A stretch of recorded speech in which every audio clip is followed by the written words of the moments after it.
Breaking news this morning. Authorities say a Battle Creek officer was shot 3 times overnight and is undergoing surgery right now for his injuries. Police say the gunman is still on the loose.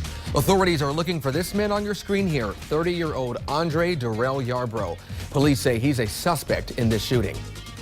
Although his injuries are substantial, he took 3 shots. One round, we believe, first struck his leg, breaking his femur, dropping him to the ground. One to the upper chest area, left side where his vest was, and one to the wrist. We believe the round to his upper area were fired as the suspect stood over or near the downed officer. Currently, BCPD investigations, tactical teams, as well as officers, troopers, deputies from both Michigan State Police, the Calhoun County Sheriff's Department, Marshall Police Department, Potawatomi Huron Tribal Police, and Emmett Department of Public Safety all have responded in support in this particular incident. Now, as a team, we are working to bring you the latest information concerning this investigation. Leon Hendricks is standing by with the suspect's criminal history, but we begin with Barton Dieters, who went to a press conference about this manhunt. Barton, what are you learning? What are police saying to you? Yeah, this is a manhunt. Every available officer in the county, state, tribal, all of them are involved in this, like the chief said. They are still here at the scene. I'm going to step aside so you can take a look. This is the house where it happened about 1:30 a.m. this morning. Police were at this house. They heard on reports of a child screaming. They went to the house, went to the door. They were told by someone that everything was okay, but they spotted this suspect in the house and tried to get him out. The officer that was shot, Jeffrey Johnson, he's a trained negotiator. They were working to get the suspect out, and then officers heard several shots around the house. When they got there, they found Johnson on the ground. Johnson was able to tell officers who came to him that he had been shot once and then went to the ground, and then he says that the shooter then came, stood over him, and shot him again. So this wasn't just somebody trying to escape, apparently, according to what officers are telling us, but he came back and shot the officer before leaving.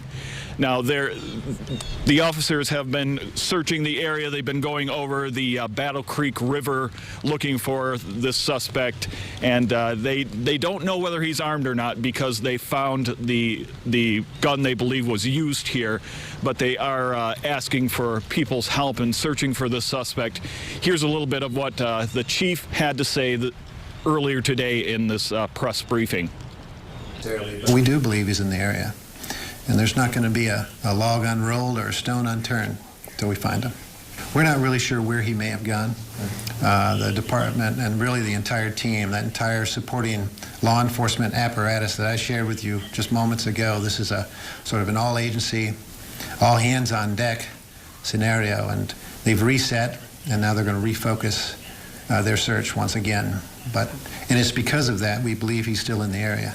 So that's right, air, water, land, we're going to look everywhere.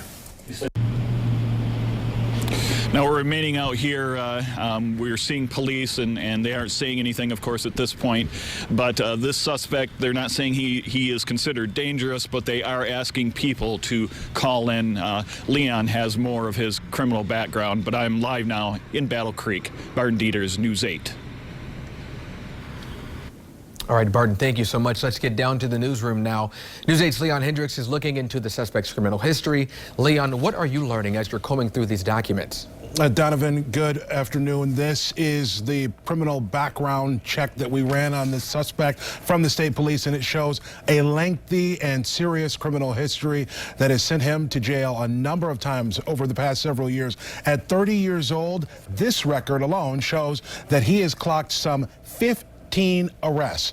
Police want to find him tonight, obviously committing allegedly the most serious of any offense, the shooting of a police officer. We want to show you that suspect's picture so you have a good idea of what he looks like.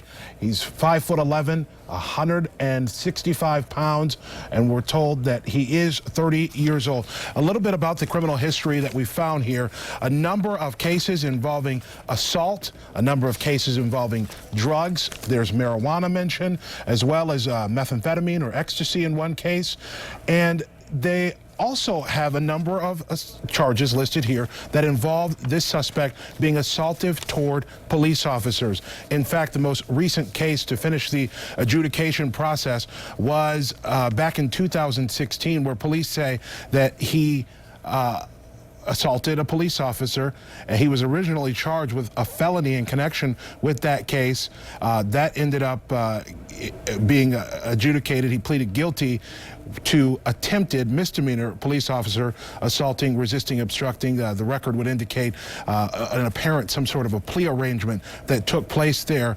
We know that he spent some time in jail because of this, confined for well over a year. He had to pay fines in connection with that, and that really just happened here in 2019. The adjudication date is in February. So he's got a lengthy criminal history, and really no doubt about the fact that he could very well be a danger to the public.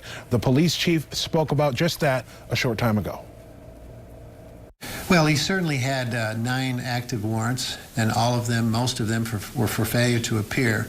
And generally, many of them were for an assaultive-like behavior. And so, again, I think upon an instant contact like this, the fact that he was carrying a firearm and was willing to use it in the manner that he was, I think suggests pretty significantly that, yes, he was assaultive, because he proved it tonight. So the search continues. As of right now, all the information we have is that he fled away on foot. So that would be a good indicator that he's likely still in that area. There's been no talk of him getting into any vehicle or anything of that nature. He fled on foot, but that could also increase the dangerousness of this suspect, as if he's trying to flee the area, he's likely going to have to find some help, as so many members of law enforcement are looking for him as we speak. Donovan?